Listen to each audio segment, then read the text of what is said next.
everybody and welcome to another video. On this video I wanted to come and do a wild camp and show you guys and lasses how I've modified my DD super light tarp, which is 3x2.9, we call it 3x3. This is something that you can do on any style of tarp to make it into a kind of a baker tent. Now obviously we're all aware that it's that we've got this pandemic at the moment, this COVID-19, and I've taken a few precautions myself to allow me to get to these woodlands. At the moment we're not in lockdown. We have got a restriction of 2 meters between people, so for people that don't know what that is, that's arm's length with a broom or a yard brush, and 2 meters, that's about the distance. Now on the way here, it is Mother's Day today.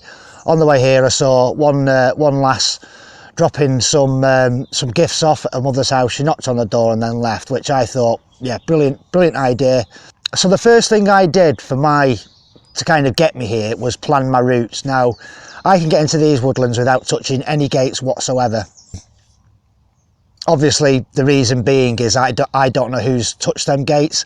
I don't know if I've got this COVID myself. I could be just a carrier, so I don't want to transmit it, and also I don't want to receive it. So in these woodlands I can get to here without using any gates at all. But I'm making this video obviously for you guys, so you can take the same precautions if you're going into open spaces or you're doing a wild camp or whatever you're doing. So the first thing started with my planning. I planned the route where I was. Obviously I have to go for an urban area, so I used my buff, and that was above my face. Then on the way here I chose a route that was less populated, let's say, less urbanised, using country lanes, that kind of thing. There was one part of my journey where I had to walk down a main road and I had to pass someone. Now because of the traffic I couldn't step into the road, so all I did was, as soon as he got about 3 or 4 metres away, I put my buff up, passed him, took it back off. Simple as that. Obviously you've seen me opening gates with a glove, which I will dispose of. I've got, my idea behind that is touch surfaces, contact surfaces. So if I'm opening gates, obviously I need one hand free to operate the camera, and I don't want to contaminate the camera and the tripod and all that kind of gear, and even the phone, my phone that I use to record the audio. So I did all that with this hand and just touched things that the public may have touched with a gloved hand, which is now in a sealed bag, and I'll get rid of it. Gloves come in twos, so I've got one for the way back if need be. Also I can wash my hands when I get back. It's a bit more difficult in woodland environment because I'm going to have to touch my water bottles, that kind of thing, touch the soap, touch many things to get some soap and some water and wash my hands. So that was the idea behind that. Even walking through the woodland, I've stayed off the normal footpaths and I've trailblazed it. I've made my own footpaths. Yeah, so you know guys, just be careful. Just a couple of little tips if you are planning to go out. So I'm going to stop waffling. Let's get this tarp set up. Now the first thing I need is a ridge line.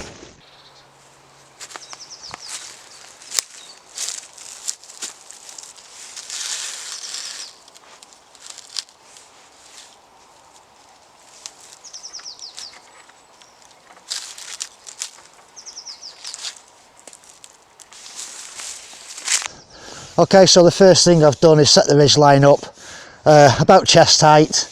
That should give me enough for the drop on the tarp. So let's get the tarp out.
So a little bit more about the shelter, how I've designed it, what materials I've made. This is a ripstop nylon. It's actually an old parachute panel. If you shop around on the internet, you will find a supplier of parachute panels that are ex-surplus. If I put this a little bit higher up, maybe shoulder height, now this profile would have been a bit more flatter, but I'm quite happy with the way it is. Like I say, it's the first time I've put it up anyway, so yeah, it's a ripstop nylon. In order to attach it to the actual tarp itself, I've just used some buttons, and because I've put little slits in this ripstop, it won't rip anymore, so that's a good little property of it. So rather than using Velcro, I didn't really want to use Velcro. I want it so these panels can come off and I can use the tarp as a normal tarp. So it's got 1, 2, 3, 4, 5, probably 6 buttons on the reinforced loop bits. Apart from these top ones, all the others are on the reinforced bits. Now on the reinforced pieces of a DD tarp, they're actually kind of a plastic or a kind of a vinyl, so it gives it more strength. So yeah, I've just sewn some buttons onto the actual tarp and put the slits in this material. At the bottom, again, this piece is where it's reinforced, where the seam is for the parachute panel. So I've just made some holes and put some kind of battle cord, paracord, that kind of thing through there, so that I can get the pegs in. The pegs themselves are off the Polish Lavoo, but I always keep them separate for, you know, situations like this, and usually I keep them with the tarp rather than the Lavoo, because I don't use the Lavoo that much. So yeah, it's a neat idea. It's very rough. I haven't got a sewing machine. I would have liked to seamed everything, but it's not the case. I haven't got a sewing machine. I can't do that, and to hand sew it'd just take me too long. I couldn't be bothered with that either. But yeah, it's a rough finish, but it does the job. Then at the back, I've just got one of the centre loops with a bit of cordage going up to a branch up there, just to pull the back end out a little bit, and a couple of pegs down at the back there as well, just to hold the back end down. So you can see how spacious it is in here. In a minute I'm going to drag all the camping stuff in and get set up properly, move some of the twigs and the brambles. I did have a puncture on my airbed on my last camp, which I repaired yesterday. All I use to repair my airbeds is a standard puncture repair kit for a push bike, and then just put some just repair it in the same way as you'd repair a bike puncture, and then just put some duct tape over it. So yeah, I'm going to get set up and I'll bring you back in a minute.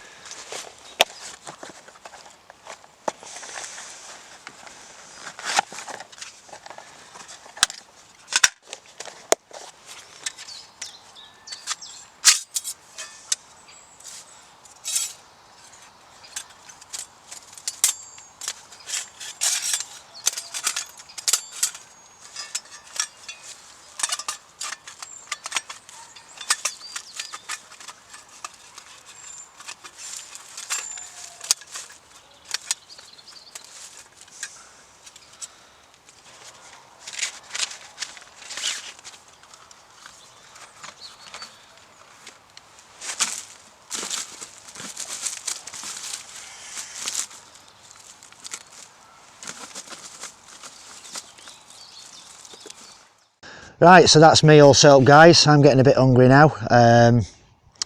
Now I was thinking, the current situation, let's keep the smash, because it's a dry product. I can use it again. It'll keep for a long time, so I'm going to go with a fry up. I've been here obviously for a couple of hours in this woodland, and for a woodland that's usually no one's here usually apart from myself and maybe one other person walking the dog. I've been here a couple of hours and 2 families have come through to begin with, so that's about, you know, mum, dad and kids. One family came over to me, a fella recognised me off YouTube, recognised the app, came over, had a word. We kept his distance. He's a reservist for the army, so he's had his email. He was telling me that he might be called upon in the not so distant future to help out with things. Yeah, so going back to the going back to the pandemic and what's going on in the world, people, please don't be a lemming and follow everybody else, what everybody else is doing, because that's why we get a shortage of stock on shelves, because people think, oh, we're going into lockdown. It's panic buying, that's all it is. Once one person starts it, everybody else follows suit. That's how the shelves are cleared out, and it's, the mindset is absolutely ridiculous. I don't understand people like that. Another thing is, if you're going to go out into the you know, the open access lands, or if you're going to go for a walk, a hike, take your dog out, all that kind of thing, don't do what these guys are doing. This, you know, again, the mindset, I don't understand it. These pictures are from Snowdonian National Park, which is not so many miles away from where I live. It's a tourist hotspot, and people have just descended on the place because obviously we're not allowed in the pubs, clubs and that kind of thing to socialise. So people have automatically said, right, we'll go out into the outdoors. Then you get you know, car parks full. Not only that, but villages along the way, if you know, buying stocks for the journey, that kind of thing. If you're stocking up on food, drink, that kind of thing for your hike or whatever you're doing, then you're affecting local people as well. So another precaution that I've got is, obviously I need information. I'm away from the internet, I'm away from the TV. I need some way of knowing what's going on in the outside world. So most of you'll know that follow my channel, I'm a two-way radio ham operator, licensed.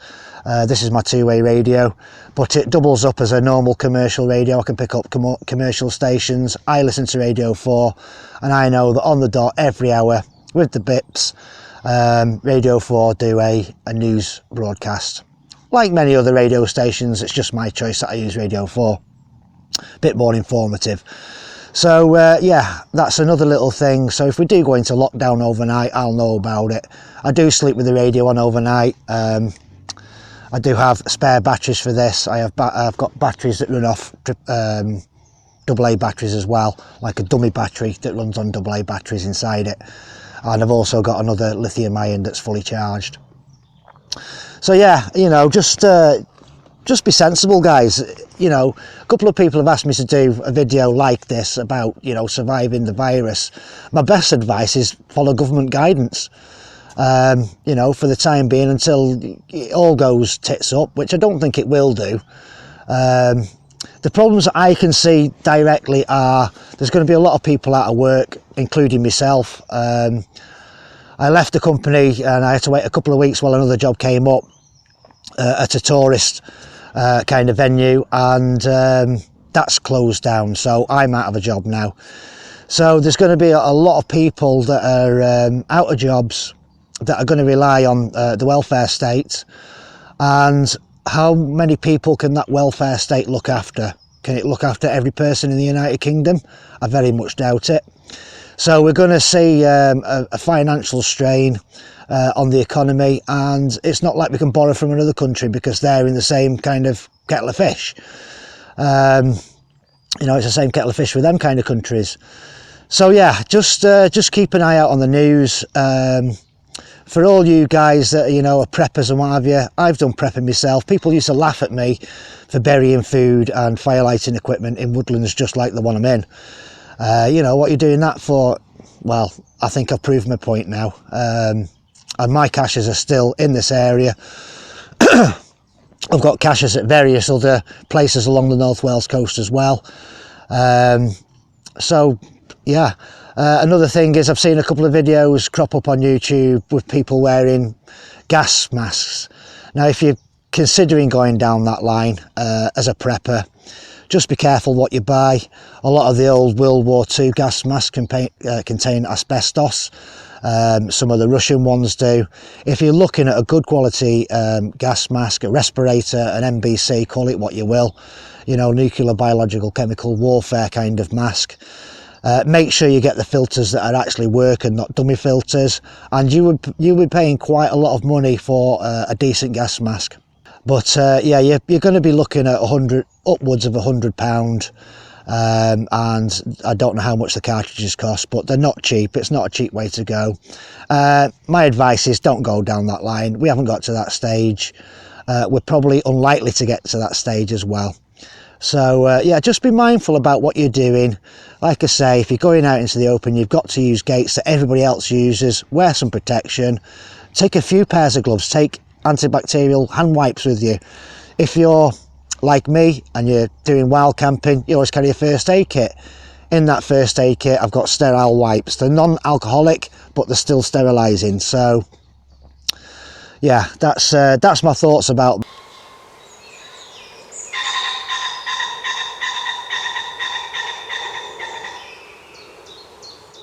Right, okay, so as you've just seen, I'm using nature as my alarm system, and pheasants are really good at alerting you to when people are around. There's only a few pheasants in this area, there's not masses of them. And also blackbirds are good alarm systems as well. They'll notify you if anybody's around, so it's wise to learn your bird calls as well. So yeah, another family in the woods, bloke walking his dog with his kids. Came over to me, had a bit of a chat. First of all, he asked me if I'm bird watching. So yeah, we remained at distance from each other. It was over 2 meters, you know, it was probably 5 or 6 meters, that chat was. Similar mindset as me, you know, he's walking his dog obviously with his kids. He's got gel sanitizer with him. He's using his jacket to open the gates and what have you. Again, for clothes that you're wearing, what I'm wearing today will all go in the washing machine. Apart, you know, my wool doesn't take kindly to hot washers, but everything else can go on a hot wash. So yeah, once again guys, these are just all little tips that I'm trying to give you. Once again, my best advice would be to follow what the government are saying.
Right guys, so as you can see I've just had my tea, very nice it was as well.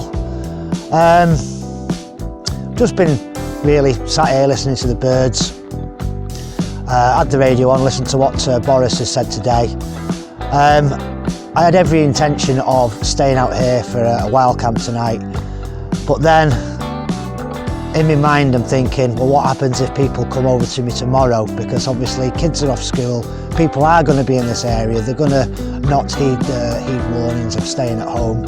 So I'm going to cut this video short just for that reason, to eliminate any kind of problems, to stay safe, to not take the risk. I've decided to pack up and go home. So I mean, I would have loved to have stayed tonight and tomorrow. Tomorrow's going to be a nice day again, just like we've had today, you know, a beautiful spring day, but it's just not worth the risk, folks. So I'm going to get packed up.